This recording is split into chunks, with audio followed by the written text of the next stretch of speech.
हाथ उठा के ऐसे नहीं, जय भीम तो हमें पता नहीं कहां से खा लिया, यहाँ बोलने का अधिकार दे दिया। जय जय जय जय जय भीम, जय जय जय जय जय भीम। मजदूर एकता जिंदाबाद, मजदूर एकता जिंदाबाद, मांग हमारी जिंदाबाद। जब तक मांगे नहीं मिलेगी, तुम तो आवाज में पीछे हट गए, जोर से बोलो, अंदर तक आवाज जाएगी। जब तक मांगे नहीं मिलेगी, चाहे जो मजबूरी हो, चाहे जो मजबूरी हो। अगली कड़ी में करिए, मैं राकेश भाई जी बोल रहा हूं ना। अगली कड़ी में हमारे दिल्ली प्रदेश के अध्यक्ष भाई राकेश वैस साहब को बुलाना चाहूंगा। राकेश वैस जी आए और अपने विचार रखें। उससे पहले हमारे इस आंदोलन को चला रहे ठेकेदारी हटाओ राष्ट्रीय अध्यक्ष भाई डीसी कपिल साहब अपने विचार रखेंगे। जोरदार ताली हो डीसी कपिल साहब के लिए।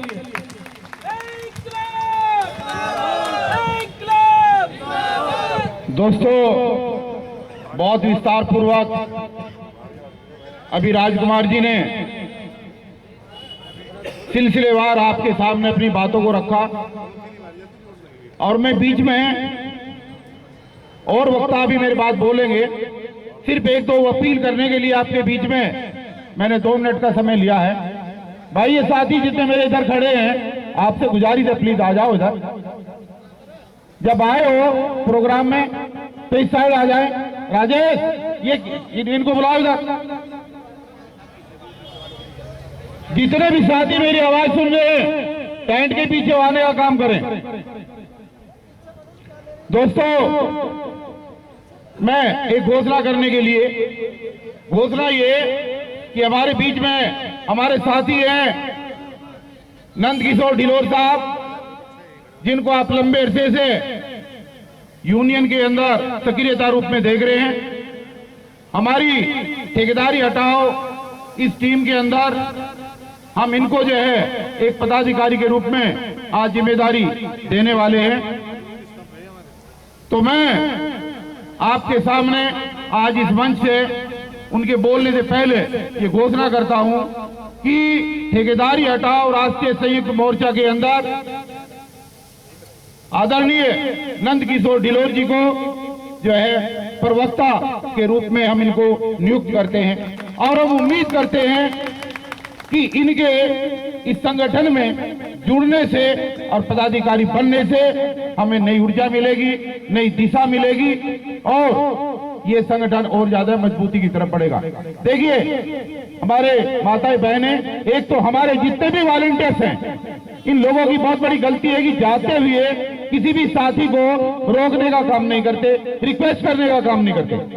और हमारे आंदोलन इसीलिए खराब होते हैं कि जब हम आते हैं तो हमारी संख्या अलग होती है और उसके बाद में धीरे धीरे धीरे धीरे धीरे हम लोग निकलना शुरू कर देते हैं। ऐसे दोस्तों काम नहीं चलेगा।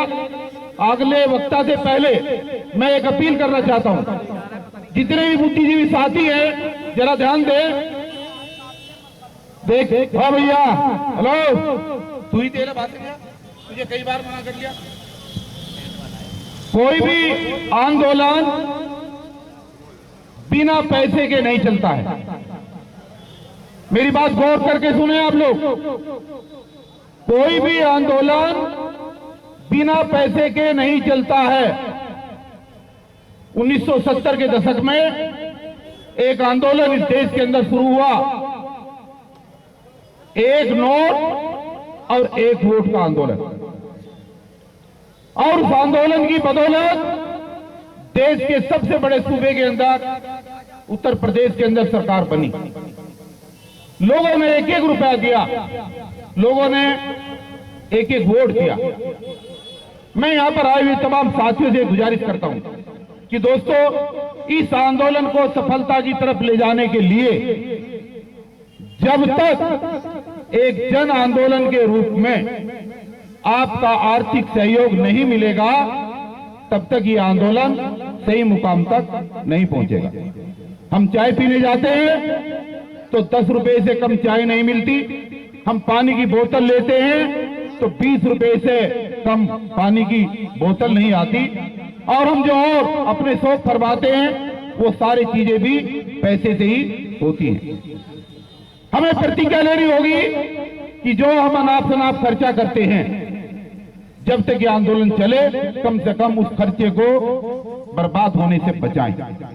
और जिसकी जितनी भी हैसियत है, बेशक किसी की हैसियत 1 रुपए की है वो 1 रुपया दे, और जिसकी 10 रुपए की है वो 10 रुपए दे, जो 100 दे सकते हैं वो 100 रुपए दे। आपको आर्थिक रूप से भी मदद करने के लिए आगे आना चाहिए। जब तक संगठन के अंदर आप लोग आर्थिक रूप से मदद करना नहीं सीखेंगे, जब तक ये आंदोलन मुकाम तक नहीं पहुंच पाएगा। ये होना चाहिए नहीं होना चाहिए, आप बताएं। अरे रोड पे खड़ा हुआ भिखारी भी आज की तारीख में 10-5 रुपए आप उसको भी दे करके चले आते हो। तो ये सारी चीजें जो हैं यहाँ पर जो लगती हैं, ये पैसे से आती है, और लड़ाई आपकी लड़ी जा रही है। मैं आज भाषण के लिए नहीं आया हूं। भाषण तो राजकुमार धिगान जी ने आपको बता दिया। एक तो ये कहने लिए आया था और एक ये कहने के लिए आया था कि जहां पर मातृशक्ति किसी आंदोलन का हिस्सा बन जाती है, सबसे पहले इन माता और बहनों के लिए जोरदार तालियां बजाएं सब लोग। जिस आंदोलन के अंदर माताएं और बहनें बाहर निकलना शुरू होती हैं, उस आंदोलन को कोई आगे बढ़ने से नहीं रोक सकता, कोई नहीं रोक सकता। जो डर बैठाया गया था, जो हमने थाने के अंदर FIR की अर्जी दी है, उस पर अदालती कार्रवाई हमने शुरू कर दी है। और मैं आप लोगों को ये बताना चाहता हूं कि वो कोई हवाई फायर नहीं था। फर्श बाजार थाने के अंदर 56 कर्मचारियों ने AC के खिलाफ जो FIR करने की अर्जी दी है, उस पर कार्रवाई होगी और इस असिस्टेंट कमिश्नर को जेल जाना होगा जिसने हमारे कर्मचारी को धमकाने का काम किया है। किसी से घबराने की जरूरत नहीं है। भारतीय जनता पार्टी धीरे धीरे बैकफुट पे आ गई है। जिन लोगों ने आज सुबह का अखबार पढ़ा होगा, 16,000 कर्मचारियों को पक्का करने का उन्होंने निर्णय लिया है, वो आज सारे अखबारों के अंदर छपा हुआ है। इसलिए आपकी ये लगाई हुई चिंगारी ये दूर तक जाएगी, ये रुकने वाली नहीं है। इसलिए दोस्तों, मैं आपसे ज्यादा लंबी बात ना करते हुए सिर्फ इतनी गुजारिश करने के लिए खड़ा हुआ हूं बीच में कि जो भी प्रोग्राम आपको मिले, ये वोट की चोट का समय है, दिल्ली का चुनाव आपके सर पर है, और इस चुनाव सर पर होने का जितना भी 1 महीने के अंदर आप ज्यादा से ज्यादा फायदा ले सकते हो और सरकार को झुका सकते हो, तो आपकी बात बन जाएगी। और अगर ऐसा ना हुआ, भैया क्या हो रहा है, 1 मिनट प्लीज, अगर ऐसा ना हुआ तो मैं आपको अवगत कराना चाहता हूं कि अगर यहां पर प्राइवेटाइजेशन हो गया इस चुनाव के बाद, तो जितने भी कच्चे कर्मचारी हैं, आप सबका भविष्य बर्बाद हो जाएगा। आपको आने वाला लाला, आपको आने वाला ठेकेदार प्राइवेटाइजेशन के बाद कोई भी नौकरी पे आपको नहीं रखेगा, क्योंकि आज 10,000 और 12,000 रुपए में BA और MA किए हुए बच्चे बिल्कुल तैयार खड़े हैं कागज हाथ में लेकर के। इन चीजों को अगर आप समझ लोगे समय पे, तो इस आंदोलन को आगे बढ़ाओगे। इसलिए किसी को घबराने की जरूरत नहीं है और किसी को जो है इससे विचलित होने की जरूरत नहीं है। संख्या की दृष्टि से आप लोग जितने भी हैं, हमें इतने ही बहुत है, लेकिन इस मुहिम को आगे बढ़ाओ, इसको प्रभावी बनाओ। और भारतीय जनता पार्टी की मैं बात कर रहा हूं। देखिए, इस देश के अंदर बस 1 मिनट की बात लेकर के हंडा साहब मैं अपनी बात खत्म कर रहा हूं। जब बाबा साहब ने, सुनने लायक बात है, जब बाबा साहब ने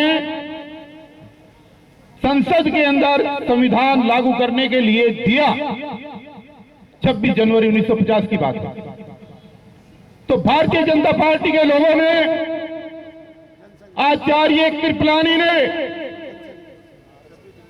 जब बाबा साहब बाहर निकले तो वो हंस रहे थे। तो भारतीय जनता पार्टी के एक आदमी ने, आचार्य कृपलानी ने बाबा साहब से कहा कि बाबा साहब आज आप बहुत खुश हैं, जबकि सच्चाई कुछ और थी।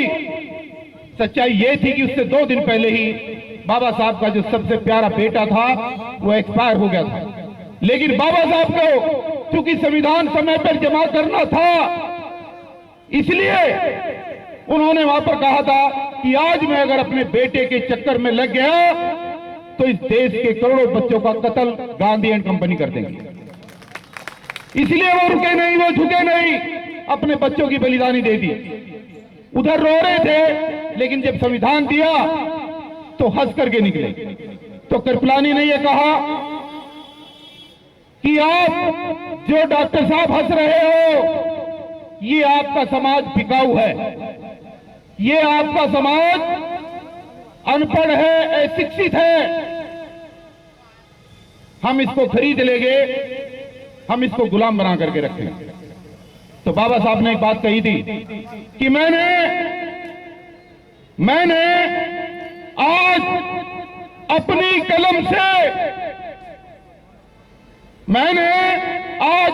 कलम से इस देश की सारी महारानियों के पेट का ऑपरेशन कर दिया है। मैंने अपनी कलम से इस देश की तमाम महारानियों के पेट का ऑपरेशन कर दिया है। आज इस देश के अंदर ये संविधान लागू होने के बाद अगर कोई राजा बनेगा तो राजा एक गरीब आदमी के डाले हुए वोट के बैलेट बॉक्स से बनेगा, महारानी के पेट से नहीं बनेगा। ये बात मैं इसलिए कह रहा हूं, ये बात मैं इसलिए समझा रहा हूं कि ये महीना बहुत महत्वपूर्ण है। आपके वोट से ही राजा बनते हैं, हम ही लोग सबसे ज्यादा वोट देते हैं, हम ही सरकारों को बनाते हैं और सरकार बनने के बाद सबसे ज्यादा उत्पीड़न हमारा ही करती है। इसलिए ये महीना आपके लिए बहुत महत्वपूर्ण है। तो बाबा साहब ने कहा था कि आप हमारे समाज को खरीद लोगे, लेकिन एक समय ऐसा भी आएगा जब इस समाज में डॉक्टर पैदा होंगे, इंजीनियर पैदा होंगे, एडवोकेट पैदा होंगे, पढ़े लिखे लोग आएंगे। वो जो सदी 21वीं आएगी उसमें मेरे समाज के लोग कृपलानी जी आपको उखाड़ करके फेंक देंगे और आपके कारवा को फेंक देंगे। आज ये वही समय है मेरे दोस्तों। आज इस महीने अगर आपने मेहनत करके इस कारवा को बना लिया तो सारे कर्मचारी, कच्चे कर्मचारी पक्के हो जाएंगे और आपको सारे हक और हकूक मिल जाएंगे। जो 2013 वाला है वो ऑर्डर आपका कैंसिल हो जाएगा और आपके खिलाफ जो चल रही साजिश है वो फेल हो जाएगी, जो लोगों ने चला रखी है। मेरे एक साथी ने कहा था कि हमारे बीच हमारे ही लोग हैं, हमारे ही यूनियन के लोग हैं जो मैनेजमेंट की गोद में बैठ करके और मैनेजमेंट के अफसरों से मिलकर के और लाखों लाखों रुपए लेकर के लोगों को पहले नौकरी पे लगवाते हैं और फिर असली लोगों को पीछे छोड़कर और उनकी सीनियरिटी डिस्टर्ब करा करके फिर उनको पक्का कराने का काम भी कर रहे हैं। वो अपने आप नहीं होते, उसमें शासन के सारे लोग मिले हुए होते। तो इस तरीके की जो चीजें चल रही हैं उन पर लगाम लगाने के लिए ही ये ठेकेदारी हटाओ राष्ट्रीय मोर्चा आपके बीच में आया है। जो चीजें पहले हुई हैं उन चीजों को अब होने नहीं दिया जाएगा, बिल्कुल नहीं होने दिया जाएगा। एक एक बहन को, एक एक भाई को जो कच्चे कर्मचारी हैं, आज 16,400 कर्मचारियों को पक्का करने का अखबार में आया है। अगर आप मजबूती से रहे तो 2022 के निकाल से चुनाव से पहले सारे लोग पक्के होने वाले हो। इसलिए आप लोगों को इस आंदोलन में डट कर रहना पड़ेगा। भारतीय जनता पार्टी की चूल्हे हिलने शुरू हो गई है। भारतीय जनता पार्टी की भ्रष्ट सरकार घुटनों पर आना शुरू हो गई है, बैकफुट पर आना शुरू हो गई है। और अभी तो सिर्फ ईडीएमसी की बात है। जब ये आंदोलन यहां से चल के एसडीएमसी और नॉर्थ एमसीडी के अंदर जाएगा तो ये ढूंढे नहीं मिलेंगे। आप इस बात का मेरा विश्वास करें, लेकिन आप कड़ाई के साथ लगे रहें, डरे ना, भागे ना, कानून को अपने हाथ में न ले, संविधान के दायरे में रह करके काम करें। तो यही एक दो चीजें मुझे आपके बीच में कहनी थी। और मेरे अब बहुत सारे बहुत अच्छे वक्ता मेरे बीच में हैं जो आपके बीच में बात रखेंगे। आप धैर्य से उनकी बात सुनेंगे। जय भीम, जय भारत, नमो बुद्धाय।